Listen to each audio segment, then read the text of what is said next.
औज़ुबिल्लाहि मिनश्शैतानिर्रजीम बिस्मिल्लाहिर्रहमानिर्रहीम। अस्सलाम वालेकुम। और अब हम यहाँ पर t प्लस 1/t मालूम करेंगे according to the requirement of the question. मगर हमें उन्होंने t की वैल्यू दी है x minus y over x plus Y.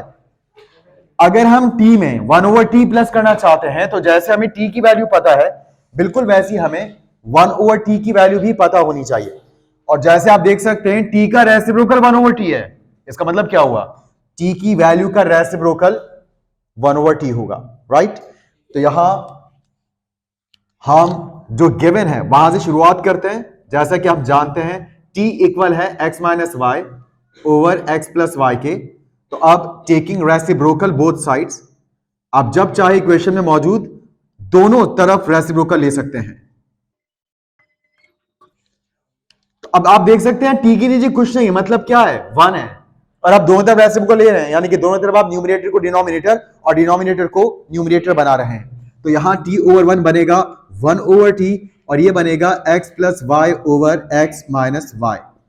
यूं t के साथ साथ 1/t की वैल्यू आ चुकी है और अब हम मालूम कर सकते हैं t प्लस 1/t। तो t प्लस 1/t ये हमने लिखा और अब यहां हम वैल्यू लिखते हैं t इक्वल है x minus y over x plus y के, जबकि प्लस साइन के बाद हम अब 1/t की वैल्यू लिखेंगे। 1/t की वैल्यू है x plus y over x minus y. अब आप जानते हैं जब दो फ्रैक्शंस को हम ऐड और सब्ट्रैक्ट करते हैं हम एलसीएम लेते हैं। एलसीएम हम डिनोमिनेटर्स का लेते हैं और जब डिनोमिनेटर्स में नंबर्स ना हो तो ये तो बहुत अच्छी बात है, कुछ भी नहीं सोचें, जो कुछ भी डिनोमिनेटर में दिख रहा है यहां लिख दें एलसीएम के तौर पर। तो एक x प्लस वाई आ गया और एक x माइनस वाई आ गया।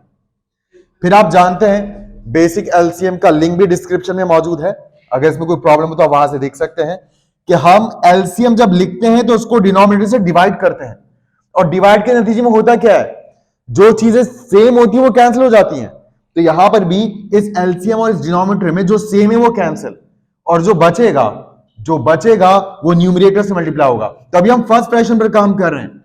तो फर्स्ट फ्रैक्शन के डिनोमिनेटर ने एलसीएम के इस हिस्से को उड़ा दिया है, x प्लस वाई ने इस x प्लस वाई को कैंसिल कर दिया है, जो बचा x माइनस वाई वो ऊपर जाके x माइनस वाई से मल्टीप्लाई होगा।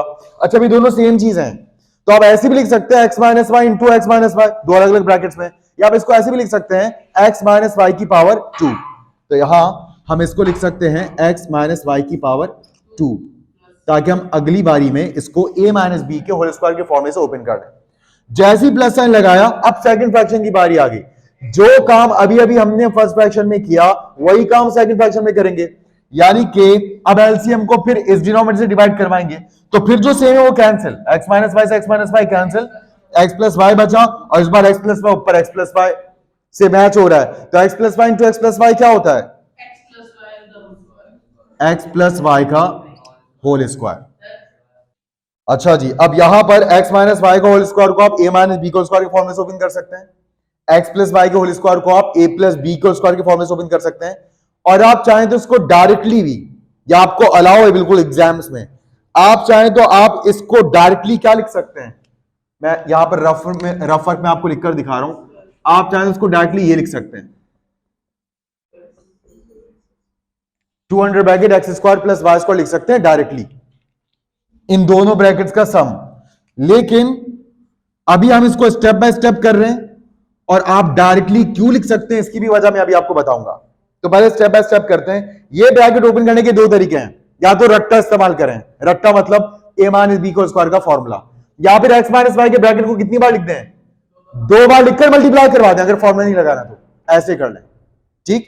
तो हम यहां पर फॉर्मूला लगा रहे हैं, x square minus 2xy plus Y square हो जाएगा, क्योंकि इस बार x a की जगह है और b की जगह कौन है, y है। तो t plus 1/t is equals to X square minus 2xy plus Y square, और प्लस साइन के बाद ये a प्लस बी के स्क्वायर के फॉर्म में ओपन होगा, ठीक।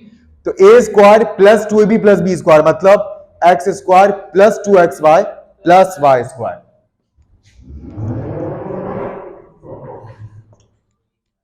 और डिनोमिनेटर में या x plus Y X minus Y as it is. अब जो एडिशन सब्ट्रैक्शन हो सकता है सेम टर्म्स में वो करते हैं, ये एक्स स्क्वायर है, क्या कहीं और एक्स स्क्वायर है? बिल्कुल ये रहा x square plus x square, या एक्स स्क्वायर भी प्लस में, या एक्स स्क्वायर भी प्लस में है, तो कितना बनेगा ये 2x स्क्वायर। फिर ये वाई स्क्वायर और ये वाई स्क्वायर है 2y स्क्वायर, और माइनस 2xy और प्लस 2xy कैंसिल, और डिनोमिनेटर में क्या आ जाएगा x plus y x minus y. अब बताइए ऊपर क्या कॉमन आ रहा है? 2 कॉमन आ रहा है, तो जब आप 2 कॉमन लेंगे तो 2 बाहर आने के बाद फर्स्ट टर्म में सिर्फ क्या रह गया एक्स स्क्वायर, और सेकंड टर्म से 2 बाहर आने के बाद सिर्फ क्या रह गया, और डिनोमिनेटर में क्या आ जाएगा x plus y x minus y. तो ये t प्लस 1 ओवर t का आंसर है। आपको ये फॉर्मूला भी रटने की इजाजत है कि इसका जवाब रट लो ये होता है, या इसका जवाब रट लो ये होता है, और इस रटने को आप फॉर्मूला कहते हैं। तो अब जाहिर सी बात है, अगर आपने रटा हुआ था कि a प्लस बी का whole square plus a minus b का होल स्क्वायर 200 बाई के a square plus B square होता है, जब आपने इसको रटा हुआ याद किया, उनके कहने के मुताबिक, उनके कहने से, बुक वालों के कहने से ऐसा किया है, बोर्ड के कहने से ऐसा किया है। तो जब हमने देखा कि a और b का रोल x और y प्ले कर रहे हैं, और लिखा हुआ आ रहा है x प्लस वाई का whole square plus x minus y का होल स्क्वायर, वो प्लस में तो आपको बताया ना कम्यूटेटिव प्रॉपर्टी ऑफ एडिशन, ये कहती हो आगे पीछे आप कर सकते हो, कोई मसला नहीं है। तो जब आपको ये दिख रहा है यहां पर, तो आप इसको डायरेक्टली लिख सकते थे और साइड में फॉर्मूला ऐसे मेंशन कर सकते थे, और फौरी तौर पर अगले स्टेप में आप ये जवाब देकर इसको डब्बे में बंद कर सकते थे, यानी कि इसको फाइनलाइज कर सकते थे। जरूरत नहीं थी कि इस पर अलग फॉर्मूला लगाते, इस पर अलग फॉर्मूला लगाते, फिर ऐड सब्ट्रैक्ट के चक्कर में पड़ते, फिर कैंसिलेशन करते, फिर कॉमा निकालते और फिर यहां पहुंचते। डायरेक्ट आप ये वाला फॉर्मूला अगर पहचान गए थे तो लगा सकते थे, नहीं पहचाना तो ऐसे कर लिया, a प्लस बी का स्क्वायर और a माइनस बी के स्क्वायर के फॉर्मूले से कर लिया। अच्छा, अगर आप a प्लस बी के स्क्वायर के फॉर्मूले को भी नहीं पहचाने और a माइनस बी के स्क्वायर के फॉर्मूले को भी नहीं पहचाने, तो भी मैथ्स के बेसिक कॉन्सेप्ट तो पता है ना, पावर 2 का मतलब है 2 बार लिखकर मल्टीप्लाई करवा दो। तो होल स्क्वायर के फॉर्मूले को भी नहीं पहचाने तो भी कोई टेंशन नहीं है, ब्रैकेट्स को 2 बार लिखकर मल्टीप्लाई करवा दें, बगैर किसी फॉर्मूले के पूरे जवाब तक पहुंच जाए। ठीक, तो आपको समझ आया अच्छी तरह से सवाल, कोई प्रॉब्लम इसमें? जी क्लास, अब हम क्वेश्चन नंबर 7 का पहला पार्ट करने जा रहे हैं। और कभी कभी मैथ्स में ऐसे सवाल आते हैं जो ऐसा लगता है कि जैसे कोई खेल हो या गेम हो। तो यहां उन्होंने सिंपल हमें एक फ्रैक्शन दी जिसमें वेरिएबल्स x और y मौजूद थे, और उन्होंने बता दिया कि x का मतलब -4 है, y का मतलब 9 है। अब वैल्यू निकालो, पता लगाओ कि असल में जो फ्रैक्शन है ये किस नंबर को प्रेजेंट कर रही है, किस वैल्यू को प्रेजेंट कर रही है। तो यहां पर सिंपल जहां x है क्या लिख देंगे -4, और जहां y वहां पे 9 लिख देंगे।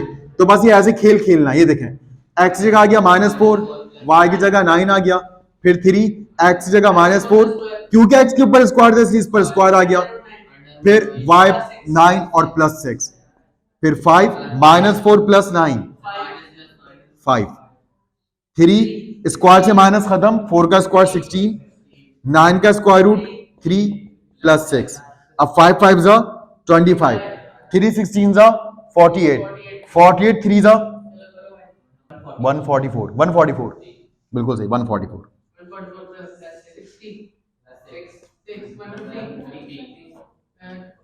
25 1 जा 25, 25 6 जा 150,